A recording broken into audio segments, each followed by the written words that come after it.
Presiden Prabowo asyik makan siang bareng menteri saat mahasiswa gelar demo Indonesia Gelap. Lawan Prabowo sekarang juga. Ayo, lawan Prabowo. Angkat tangan kalian lawan, angkat tangan berjuang kalian. Lawan Prabowo sekarang juga. Terima kasih kawan-kawan. Hidup mahasiswa. Hidup rakyat Indonesia. Hidup perempuan yang terus melawan. Hidup bodoh. Hidup berani. Dan satu, hidup rakyat Indonesia. Presiden Prabowo Subianto menggelar rapat terbatas sekaligus makan siang bersama menterinya saat ratusan mahasiswa turun ke jalan melakukan aksi demo bertajuk Indonesia Gelap. Rapat tersebut dilaksanakan di Istana Merdeka, Jakarta pada Senin 17 Februari 2025. Menteri Komunikasi dan Digital Mutia Hafid mengatakan makan siang bersama para menteri itu akan menjadi tradisi baru bersama Presiden Prabowo. Mutia mengatakan dalam pertemuan itu Prabowo membahas berbagai isu strategis. Terkait bidangnya, Prabowo membahas perkembangan penanganan judi online. Makan siang bersama itu diharapkan bisa menjadi wadah para menteri untuk berdiskusi dengan Presiden secara lebih informal namun tetap substansial. Di sisi lain, ratusan mahasiswa menggelar demo mengkritik pemerintahan Prabowo. Demo itu digelar di kawasan Patung Kuda, Jakarta Pusat. Terdapat 13 poin tuntutan yang diajukan pendemo kepada pemerintah. Salah satunya adalah membatalkan pemangkasan anggaran pendidikan. Aksi tersebut juga dilakukan mahasiswa di berbagai kota besar di Indonesia. 13 tuntutan aksi Indonesia Gelap. Ribuan mahasiswa menggelar aksi demonstrasi di sejumlah daerah di Indonesia. Dari aksi ini, massa berharap Presiden Prabowo Subianto dapat mendengar dan memenuhi tuntutan apa yang mereka sampaikan. 13 tuntutan tersebut adalah ciptakan pendidikan yang gratis, ilmiah, dan demokratis, serta batalkan pemangkasan anggaran, cabut proyek strategis nasional, evaluasi total program makan bergizi gratis, efisiensi dan rombak Kabinet Merah Putih, realisasikan anggaran tunjangan kinerja dosen, tolak revisi Undang-Undang Minerba, hapuskan multifungsi ABRI, sahkan rancangan Undang-Undang Masyarakat Adat, cabut Inpres nomor 1 tahun 2025, desak Prabowo untuk mengeluarkan peraturan pemerintah pengganti Undang-Undang Perampasan Aset, tolak revisi Undang-Undang TNI, Polri, dan Kejaksaan, tolak revisi peraturan DPR tentang tata tertib, reformasi Kepolisian Republik Indonesia. Sedangkan aksi yang berlangsung di kawasan Patung Kuda, Jakarta Pusat, Ketua Koordinator Pusat BEM SI Herianto menyebut jika aksi ini akan berlangsung selama 3 hari dan serentak di sejumlah daerah. Koordinator Pusat BEM seluruh Indonesia Kerakyatan 2024 bersama teman-teman perwakilan lembaga di seluruh Indonesia, bahkan perwakilan koalisi masyarakat sipil. Jadi ini sebetulnya agenda bukan agenda BEMC, kami tidak mau mengklaim agenda BEMC, tapi agenda koalisi masyarakat sipil yang juga bergabung pada elemen lain. Ya sebetulnya nanti mungkin bisa ditambahkan tuntutannya, yang jelas dengan tajuk Indonesia Gelap, itu menjadi tajuk yang representatif atas kekhawatiran, kecemasan terhadap beberapa program-program bahkan kebijakan yang mengkhawatirkan, khususnya triggeringnya ada pada ketika program dari anggaran Kementerian Dikti itu dipotong oleh internal kementerian, yang membuat cemas karena apa? Akan banyak ratusan ribu teman-teman kami, keluarga kami, adik kita semua yang putus kuliah hanya karena narasi efisiensi. Makanya kemudian kami tawarkan adalah evaluasi MBG dan berbagai macam tuntutan lain yang mungkin disampaikan oleh teman-teman lainnya. Indonesia Gelap dalam demonstrasi kemarin itu tanggapan dari Bunda seperti apa? Ah, itu inilah.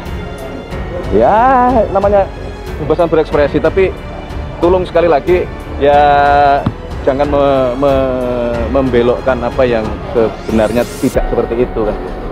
Mana nggak ada Indonesia Gelap itu. Kita akan menyongsong Indonesia bangkit. Tapi ada yang membelokkan ya Pak? Ada yang membelokkan. Kita sebagai bangsa harus optimis ya. Harus optimis. Kita ini dalam satu perahu yang sama, dalam satu kapal yang sama kan gitu. Ya, jadi berilah kesempatan juga Pemerintahan yang dipimpin Pak Prabowo juga baru 100 hari, baru sekian bulan, banyak sekali masalah. Tapi Anda perhatikan bahwa kita terus-menerus mencari cara, mencari solusi kan begitu. Bahwa itu belum bisa menyenangkan seluruh pihak, mungkin ada pihak-pihak yang masih belum bisa menerima. Bagi kami pemerintah itu biasa. Efisiensi anggaran dan juga pendidikan, kita juga masih tidak menemukan bagaimana benang merah dan juga ketegasan dari pemerintah terkait dengan efisiensi anggaran pendidikan ini. Ada yang menyampaikan bahwa ini tidak berdampak kepada mahasiswa, ada juga kemarin yang menyampaikan kalau misalnya anggaran pendidikan ini masih juga dipangkas untuk dana-dana yang berdampak pada UKT dan juga SPI. Sehingga daripada itu kita hari ini menggugat dan juga menegaskan kepada pemerintah bagaimana kebijakan-kebijakan dibuat oleh pemerintah itu jangan sampai clean plan gitu. Kita lihat beberapa kebijakan, salah satunya pajak, kemudian gas LPG pun efisiensi anggaran seperti trial and error. Sehingga daripada itu kita menegaskan bagaimana kebijakan yang keluar dari pemerintah haruslah dengan asas umum pemerintahan yang baik. Seperti itu sih. Ada yang melawan saya, ada. Dalam birokrasi merasa sudah kebal hukum, merasa sudah menjadi raja kecil. Ada. Saya mau menghemat uang itu untuk rakyat, untuk memberi makan untuk anak-anak rakyat. Saya ingin memperbaiki semua sekolah Indonesia. Tolong pesan saya ini disampaikan kepada pemerintah yang tertuju bahwa kami orang anak-anak generasi Papua tidak membutuhkan makanan gratis. Kami minta pendidikan gratis. Karena bangsa ini yang akan meneruskan kita generasi Papua hari ini. Jika generasi ingin cerdas, jika generasi ingin bernalar kritis, maka pemerintah harus memberikan kita pendidikan gratis, bukan makanan gratis. Makanan gratis, kami 100% tolak, kami minta pendidikan gratis. Kalau mahasiswa mengucapkan pikiran itu artinya ada riset di mereka itu kan. Semua BEM itu ada yang disebut Dewan Strategis atau Dewan Riset Strategis. Jadi isu itu betul-betul diolah dengan kecermatan, diperdebatkan di kalangan mereka, sesekali dibantu oleh senior mereka atau dosen mereka. Tapi semuanya itu adalah khas datang dari kepentingan mereka untuk memikirkan masa depan. Nah itu juga sekaligus kita ingat bahwa mereka yang nggak pernah belajar sejarah nggak paham bahwa ide itu akan meluncur ketika ada momentum, dan itu yang terlihat hari-hari ini. Nah apa momentumnya? Ya momentumnya adalah pidato Presiden Prabowo yang mengeluh-elukan Jokowi, padahal mahasiswa ingin mengadili Jokowi. Jadi terjadilah crossfire di situ. Jenderal omon-omon. Sebelum dilantik, omon-omonnya begini nih. Akan saya kejar koruptor sampai ke Antartika,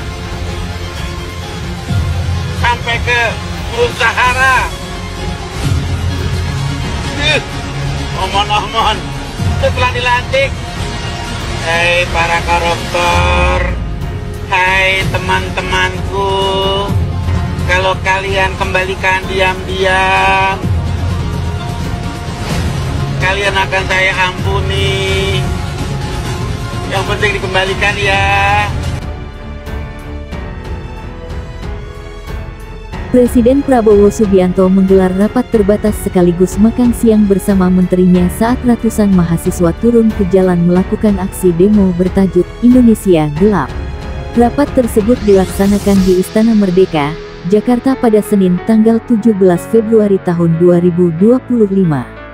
Menteri Komunikasi dan Digital Mutia Hafid mengatakan makan siang bersama para menteri itu akan menjadi tradisi baru bersama Presiden Prabowo. Kalau yang siang ini pertama kalinya dan menurut Presiden akan dijadikan tradisi juga untuk makan siang bersama jajaran Menko dan menteri-menteri di bawah Kemenko sekaligus juga rapat, ujar Mutia. Mutia mengatakan dalam pertemuan itu Prabowo membahas berbagai isu strategis. Terkait bidangnya, Prabowo membahas perkembangan penanganan judi online. Tradisi makan siang bersama itu diharapkan bisa menjadi wadah para menteri untuk berdiskusi dengan presiden secara lebih informal namun tetap substansial. Di sisi lain, ratusan mahasiswa menggelar demo mengkritik pemerintahan Prabowo. Demo itu digelar di kawasan Patung Kuda, Jakarta Pusat. Terdapat 13 poin tuntutan yang ditujukan pendemo kepada pemerintah. Salah satunya adalah membatalkan pemangkasan anggaran pendidikan. Aksi tersebut juga dilakukan mahasiswa di berbagai kota besar di Indonesia.